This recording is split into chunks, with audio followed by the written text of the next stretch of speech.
फलस्तीन आज फिर लहू लहू है और वक्त मुंतजिर है कि फिर कोई सलाहुद्दीन अयूबी उठे और फलस्तीनियों को इसराइल के जुल्म से, सितम से निजात दिलाए। इंडिया कहता है जी कि हम अपने ब्रह्मोस मिसाइल भेजना चाहते हैं ताकि हम जो इजराइल है हमास को सबक सिखाए। पाकिस्तान ये तो कहता है इजराइल को कि आप गाजा में ऑपरेशन रोक दें रमजान के दिनों में, लेकिन सवाल ये है कि क्या पाकिस्तान आर्मी ने बलूचिस्तान में, बोलान में और दूसरे इलाकों में मिलिट्री ऑपरेशन रोका है? मोदी सरकार ने 9 मिसाइल दागने का फैसला कर लिया था। पाकिस्तानी वजीर आजम ने मोदी को 12 कॉल्स की, लेकिन मोदी ने जवाब ना दिया। एनएसए अजीत डोवाल साहब जाते हैं टेल अवीव और वहां पे मिलते हैं बेंजामिन नेतन्याहू से, जिसको आप जानते हैं इजराइल के प्रधानमंत्री। वो लोग बात करते हैं काफी चीजों की। उसकी इंडिकेशंस और भी हैं कि अभी पिछले हफ्ते इंडियन एयरफोर्स ने और इंडियन कमांडोज ने, इंडियन आर्मी ने एक एक्सरसाइज की। क्या ये तासुर लिया जा सकता है कि अमेरिका, इजराइल और इंडिया मिलकर पाकिस्तान को घेरा डाल रहे हैं? क्योंकि अगर इंडिया इजराइल से असलहा इंपोर्ट करेगा, असलहा खरीदेगा, तो जाहिर है उसका वाहिद हदफ तो पाकिस्तान है। कि आलमी ताकतों को ये बिलखते सिसकते मजलूमों की आवाज सुनाई नहीं दे रही। अंधे हो गए, बहरे हो गए, ना देख रहे हैं ना सुन रहे हैं।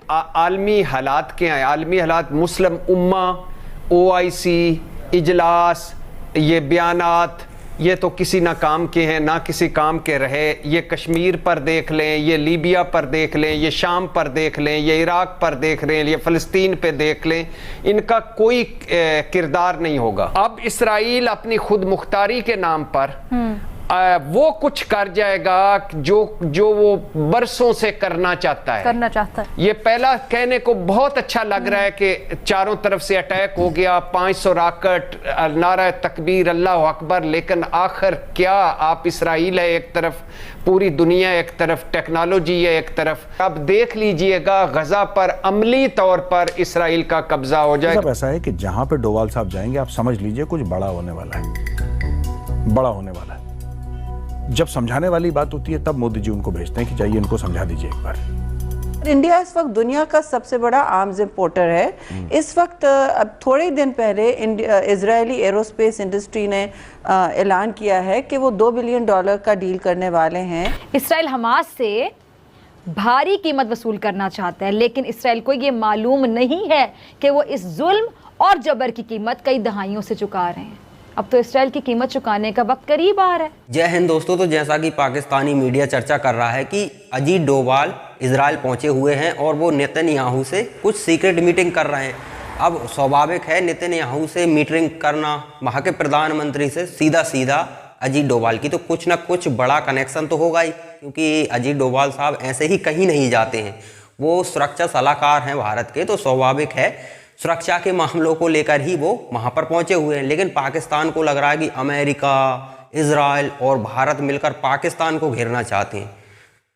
किस लेवल की सोच रखते हैं ये लोग? इजराइल अकेला ही काफ़ी है या फिर भारत अकेला ही काफ़ी है? और अमेरिका तो पैसे दे रहा है, वो पैसे ना दे तो वैसे ही तुम खंड विखंड होने को तैयार हो। तो इन तीनों को मिलकर आपको टारगेट करने की ज़रूरत नहीं है। दुनिया में बहुत कुछ हो रहा है, सिर्फ पाकिस्तान ही मेन नहीं है, बहुत सी चीज़ें हैं। और स्वाभाविक है अजीत डोवाल साहब इसलिए वहाँ पर गए हुए हैं क्योंकि सुरक्षा के मामले में इजराइल को देखिए चारों तरफ से दुश्मनों से घिरा हुआ है, लेकिन फिर भी सुरक्षा कर सकता है। टेक्नोलॉजी हाई लेवल की है उसके पास, और वो टेक्नोलॉजी हम भारत में चाहते हैं, क्योंकि ऐसा कुछ भी ना हो जो दुनिया में किसी के पास है और हमारे पास ना हो, फिर भारत की तरक्की कैसे होगी? स्वाभाविक है। तो अगर हम किसी से कुछ ले सकते हैं तो वो नहीं देखते कि ये काफिर है कौन है, उससे वो टेक्नोलॉजी ले लेते हैं। और टेक्नोलॉजी एक बार हमारे पास आ गई तो उसके मालिक हम हैं, और हम हमारे हिसाब से कुछ भी इम्प्रूवमेंट उसमें कर सकते हैं।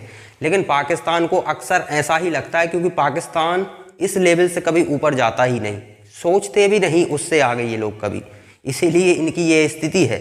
पाकिस्तानियों को कभी भी दुनिया में कहीं भी किसी भी लेवल के व्यक्ति मीटिंग करे पाकिस्तान के खिलाफ ही साजिश कर रहे होंगे। पाकिस्तान का मेन स्ट्रीम मीडिया, उसको और कोई काम ही नहीं है, बस यही बताना है। 24 घंटे एक ही काम चल रहा है इनका। मतलब ना इनके एक्सपर्ट भी उसी हिसाब के होते हैं जो इनके मेन स्ट्रीम मीडिया पर आते हैं डिबेट के लिए, वो एक्सपर्ट भी बिल्कुल इन जैसे ही होते हैं, बेवकूफ़, छुटबा का पता नहीं इन लोगों को, लेकिन एक्सपर्ट ऐसे बनकर बैठ जाते हैं जैसे बहुत सारा नॉलेज लेकर बैठे हो। मतलब कौन किससे किस तरह की बात कर रहा है, उनके क्या हित हो सकते हैं, लेकिन उस पर भी ये पाकिस्तान को घुसा देते कि ये तो पाकिस्तान के खिलाफ साजिश है। पाकिस्तान है ही इतनी बड़ी अर्थव्यवस्था कि उसके खिलाफ साजिश करने की भी ज़रूरत है। तो चलिए पाकिस्तान का मीडिया आगे और क्या कहता है इस खबर पर वो देखते हैं। कहीं ना कहीं लोगों को ऐसा लगता है, मैं दुनिया भर की बात कर रहा हूं, कि जो 2 स्टेट सोल्यूशन है ना, यानी कि एक फिलिस्तीन होगा, एक इजराइल बनेगा, तो लोगों को ये लगता है कि यार इससे ना शांति हो जाएगी, परमानेंट सोल्यूशन यही है। और वो लोग गलत समझते हैं, वो बात कर रहे हैं पॉलिटिक्स की। उनको जो ग्राउंड पे इमोशन है उनको उसकी समझ नहीं है। और दोस्तों, मैं कई लोगों से बात कर चुका हूं, मैं अरब से बात कर चुका हूं, मैं यहूदियों से बात कर चुका हूं, and I am in regular touch. मैं आपको एक बात बता देता हूं, जो पैलेस्टीनियंस हैं, जो आसपास के मुस्लिम देश हैं, वो कभी भी इजराइल की एग्जिस्टेंस को रिकॉग्नाइज नहीं करेंगे। उन्होंने आज तक नहीं करा। कुछ देश हैं जिन्होंने इजराइल को मान लिया, कुछ देशों ने माना ही नहीं। शुएब साहब, क्या ये कहना दुरुस्त है कि अमेरिका, इंडिया और इजराइल पाकिस्तान को घेरा डाल रहे हैं और हमें इसकी समझ नहीं आ रही? बिस्मिल्लाहिर्रहमानिर्रहीम। देखिए, इस वक्त जो नज़र आता है वो ये है कि इज़राइल जो है वो इनफैक्ट अमेरिका के शह पे, या अमेरिका उसको प्रमोट कर रहा है कि इंडिया के साथ वो तावन करे और बिज़नेस ले उनसे। तो वो उस लिहाज से आप उसको अमेरिका और इज़राइल को एक समझें कि कभी इंडिया ने जो एट्रॉसिटीज़ होती हैं फ़लस्तीनियों के ऊपर उसकी कभी मज़म्मत की नहीं। लेकिन फैक्ट ये है कि जो हो रहा है वहाँ पे फ़लस्तीनियों के साथ, उस पर कभी इंडिया ने आवाज़ नहीं उठाई। अब चीज़ ये है कि इस वक्त जो नेक्सस है वो अमेरिका, इंडिया और अफ़गानिस्तान, क्योंकि आप खित्ते के नुक्ता निगाह से देखें, इज़राइल फिगर आउट होगा जब यहाँ से बैठ के कोई चीज़ ईरान के ख़िलाफ़ की जाएगी, क्योंकि इज़राइल अपने आप को यहाँ पे अगर मैं कोई वो चीज़ देखता तो पाकिस्तान से उसको कोई ख़तरा नहीं है, ईरान से उसको थ्रेट्स मिलती रही। बाज़ खबरों के मुताबिक जलालाबाद के इलाके में इजराइल के कुछ लोग जो हैं वो उन्होंने एक अपना अड्डा भी बनाया हुआ है। वो होगा इन्हीं की सपोर्ट में। पहले भी बलूचिस्तान से आप देखिए कि ये मोसाद ऑपरेट करती रही है CIA के रूप में और अगेंस्ट ईरान करते रहे हैं। सो वहाँ पे ये इशू आएगा। लेकिन एक तो इंडिया को मदद मिल रही है कश्मीरियों को डील करने के लिए, वो इजराइल से तकरीबन वही स्ट्रेटजी, वो पैटर्न, यूज़ ऑफ वेपन्स वगैरह सारा जो वो फ़लस्तीनियों के ख़िलाफ़ करते हैं वो करते हैं। लेकिन सबसे बड़ा ख़तरा है जो अमेरिकन, देखें, हमें सबसे पहले ये समझना चाहिए कि अमेरिका अब पाकिस्तान का दोस्त नहीं है, इत्तेहादी नहीं है। तो दोस्तों, पाकिस्तानियों के जहन में एक बात कूट कूट कर भरी हुई है कि दुनिया के सुप्रीम आप ही हो। तो स्वाभाविक है दुनिया में अगर कहीं भी, दुनिया के उस कोने में, छोड़ो दुनिया छोड़ोकर चांद पर भी कोई एलियन वगैरह डील कर रहे होते हों एलियन, तो वो डील कर रहे हैं तो वो भी पाकिस्तान के खिलाफ साजिश हो रही है। क्योंकि स्वाभाविक है इतनी बड़ी अर्थव्यवस्था, इतना पावरफुल देश, ऐसी पूरी दुनिया पाकिस्तान पर निर्भर हर चीज़ के लिए, तो स्वाभाविक है जो भी कुछ अगर चांद पर भी एलियंस कर रहे हैं तो पाकिस्तान के खिलाफ साजिश हो रही हो। अब इन लोगों को ये पता नहीं भारत पाकिस्तान को लेता ही नहीं है, भूल ही गया है कि पाकिस्तान है। लेकिन पाकिस्तान को ये बात आज भी समझ नहीं आई, और जो एक्सपर्ट बनकर डिबेट में बैठ जाते हैं उनको भी छुटवा का पता नहीं है। भारत चाइना को काउंटर करना चाहता है, और चाइना से ही मतलब नहीं है। भारत जिस स्वाभाविक है जिस तेज़ी से बढ़ रहा है वहाँ पर टेक्नोलॉजी की भी ज़रूरत होती है, हर तरह की टेक्नोलॉजी। अब हम खुद टेक्नोलॉजी डेवलप करेंगे, हो सकता है 10 साल लग जाएं।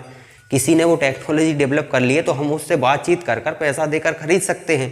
पाकिस्तान खरीदने की स्थिति में नहीं है, लेकिन भारत तो है ना। तो हम कुछ और लेवल पे हो सकता है हमारा टारगेट कोई और हो। पाकिस्तान को टारगेट करने के लिए इजराइल, अमेरिका जाने की ज़रूरत नहीं पड़ेगी हमें। पाकिस्तान उस लायक नहीं है, तो पाकिस्तान अपने आप को सुप्रीम ना समझे। पाकिस्तान का मीडिया जिस लेवल की सोच रखता है वो सोच थोड़ा कम कीजिए। आप डिबेट कीजिए कि अफगानिस्तान हमारे खिलाफ साजिश कर रहा है। अगर वो मीटिंग करते हैं तो ये भारत मीटिंग करेगा आपके लिए? किस लेवल की विचारधारा है आपकी यार।